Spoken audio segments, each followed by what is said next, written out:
another close top 5 upset that we have. The final score won't show that, but it was a lot closer than this. It was number 3 Penn State beating Wisconsin 28-13. Let's go over the highest graded players for the Nittany Lions. And Dalton, for the first time, I think, in our show, we have 2 quarterbacks that we have to talk about now. Because Kobe King with the 81.9 grade was the highest graded linebacker, but then Drew Aller was second at 79.5. Devontae Thomas, 79.9. Amin Vanover, 77.2. Zakee Wheatley is 74.7. And how about the backup, Beau Pribula, coming in for the injured Drew Aller and putting up a 76.2 grade. Let's go over to Wisconsin for their highest graded players.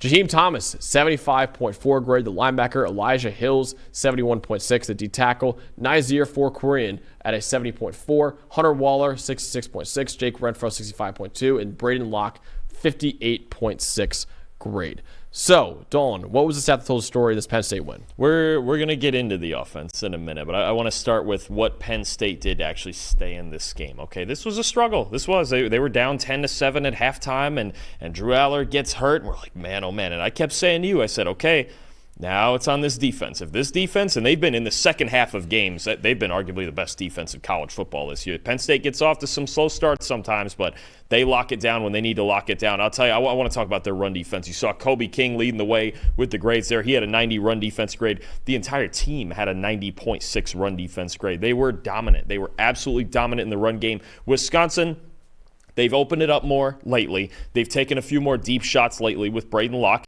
They had some success with it against lesser defenses, but at the end of the day, Wisconsin had 27 carries for 81 yards. Three yards to carry for a Wisconsin team that prides itself on winning the physical matchup, winning with their offensive line. And in the second half, Max, they had 9 carries for 10 yards. In a game where they were leading 10-7 at halftime. Yeah. Normally, Wisconsin gets in these games, right? Even if they're close, they get ahead, they run the ball, they ride their offensive line to a win. Not this time. Penn State just would not let them run away in this game. That was the first step in the comeback that they had here and in this big second half for Penn State. Well, we're going to get into the quarterbacks and everything else that's going on. It's going to be the biggest story maybe in all of college football this week is who's going to start at quarterback for Penn State next week. But their defense, playing like they did in the second half, can beat anybody. They were spectacular. They didn't let Wisconsin do what they wanted to. They got the big mistake out of Braden Locke after that, and they took over from there. Absolutely. I mean, my side goes into that as well. 4.3 yards per play for Wisconsin in this game. As they often do, Penn State's defense won this game for the Nittany Lions. And we'll talk about the quarterbacks in just a second, how good they were when they needed to be, but they would not be in that position if Penn State's defense was not this dominant. Completely shut down Wisconsin's offense. Negative .190 EPA per play.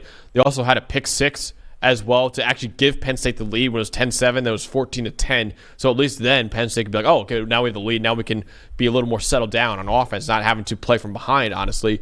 You mentioned it, Wisconsin averaged 3 yards per carry. That's an offense that wants to establish a run, honestly. And when you have that run game is not doing anything like that, it's really hard. And then 5.2 yards per pass as well. 90.7 run defense grade for the Nittany Lions. On 26 run D snaps, they had 18 stops and 8 tackles for loss or no gain. They were locked down in coverage as well. Nobody was getting open for Braden Locke, who also just wasn't delivering enough passes. And Dalton, the most impressive part for this defense, in my opinion, the pass rush was basically non-existent. They had a 16.7% pressure rate, no sacks in this game. If you told me that Wisconsin's offensive line that we talked about in the preview, saying, hey, that pass rush for Penn State against Wisconsin's offensive line is really good. That's a big matchup because if Penn State gets the pass rush going, then Wisconsin's really screwed. You show me the stats about Wisconsin's offense and go, oh, wow, Abdul Carter went off, Denied Dennis Sutton went off. Nuh-uh. The run D was great, the coverage was great, and the pass rush did not have a great game at all, and yet Penn State's defense still only allowed 13 points to the Badgers. So it's a really good sign when you have your best part of your defense be basically non-existent in this game, and yet your defense still shines because that's how good the entire unit is. Yeah, no, for sure. I mean, there's different ways to win. You got to be good in both facets. And they, again, great in run defense, great in coverage. I thought for the most part, once they got into the right schemes that they wanted to in the second half, there was some adjustments made in coverage. I thought they were. I mean, again, this is what they've been all year, though. The second half of these games, Penn State is maybe the best, other than what? Maybe Miami with their big comebacks usually. I mean, they have been so good in the second halves of these games. And now, again, You'd like to see them get off to better starts, right, as opposed to falling behind in some of these games. But you know what? When they find their groove, they're lights out as a defense, and even offensively, they get better in the second half every week. Absolutely. So, Dalton, let's go to the other side of the ball, though, for Penn State, because they had a lot of things to overcome offensively in this game. So talk about your guy who listen, we need to stop talking about him as a show for my sanity, because as a Penn State fan, I want this guy to stay here next year. But if we keep hyping him up the way we are, he is going to get a better job. So this is the last time we're talking about this guy for the entire season. Hopefully. It's definitely not the last time I'm talking about him, because he's the biggest difference in this Penn State team this year more than anything on the field. Andy Kotelnicki, their offensive coordinator. Max, is 5 weeks to go in the regular season. I would hand him the Broyles right now. Yeah. I would just hand it to him. This game, you know what it reminded me of is just the last couple of years when he was at Kansas and Jalen Daniels kept getting hurt, and Jason Bean comes in, right, for Kansas, and they just keep it rolling. He just always has a plan. Okay, a couple of things I'm going to add in here. So obviously, Allard, pretty clean split. Allard got hurt right before the half. He played the first half. Beau Pribula played the second half. Here's what you have from Kotelnicki. All right, first of all, with Pribula, like you know, they're going to run the ball more. He's not as good a pure passer as Drew Aller, even though he made some really nice throws in this game. Second half, 21 carries, 127 yards, and a touchdown for Penn State. It's going to be based on the run game with Pribula in there, okay? But let me just get into some of the play calls, okay? Play action passes. First half, they dropped back to throw it 21 times. Only 3 play action passes, right? They were trying to find a rhythm. Sometimes they let Drew kind of get into it a little bit. Second half, they dropped back 14 times with Beau. 9 play action passes. Yep. There's a plan. There's a plan. If Beau comes in the game, there's a plan. Read options in the run game, okay? We know Drew Aller, not the best athlete. You're not going to run a whole lot of option with it here once in a while. He's okay, but it's not like the forte, right? 13 run plays in the first half. 3 read options, all right? Second half, 21 run plays. 17 read options. He had the offense. There is a chunk of the playbook set aside for Beau. And we know this because he gets in games and they do kind of the wildcatish thing and they get him in there because he's a good athlete. We know this. They had a chunk of the playbook ready for Beau in this exact scenario, just like he had chunks of the playbook ready for Jason Bean at Kansas when they were still winning games and they went 9-4 with 3 different quarterbacks playing last year at Kansas.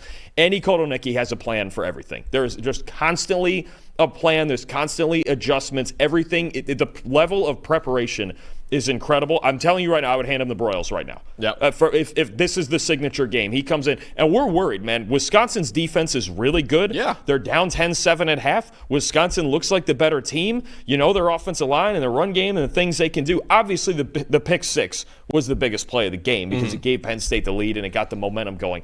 But what they did to finish this game off with Beau and the way Kotelnicki just it was a completely different offense. I mean, there's so many times where, guys are like, I want my backups to play the same system. We all play the same way. No, they're 2 different players, and he knows he has 2 different players at quarterback, and he was ready for it for an extended stretch of the game. An incredibly called game by Kotelnicki, and I hate to keep the hype train going because you're probably right. He's going to get a shot somewhere, possibly after this year, but I would argue he's been the best offensive play caller in the country this year. Yeah, he's been unreal, man. And that's a great point by you because there are so many times where you see a backup quarterback come in and it's the same offense. You're like, no, this guy does things differently, right? And I think that to Mike Elko's credit, that they did a good job and with Marcel Reed in that game, Colin Klein's credit as well, we should shout him out because Marcel Reed came in, it was a new offense. They were not running the same offense Connor Wigman is because it's not the same quarterback Connor Wigman is. But there's so many times that when a backup quarterback comes in, it's the same offense, even though it shouldn't be. And for a guy like Beau Pribula, who's not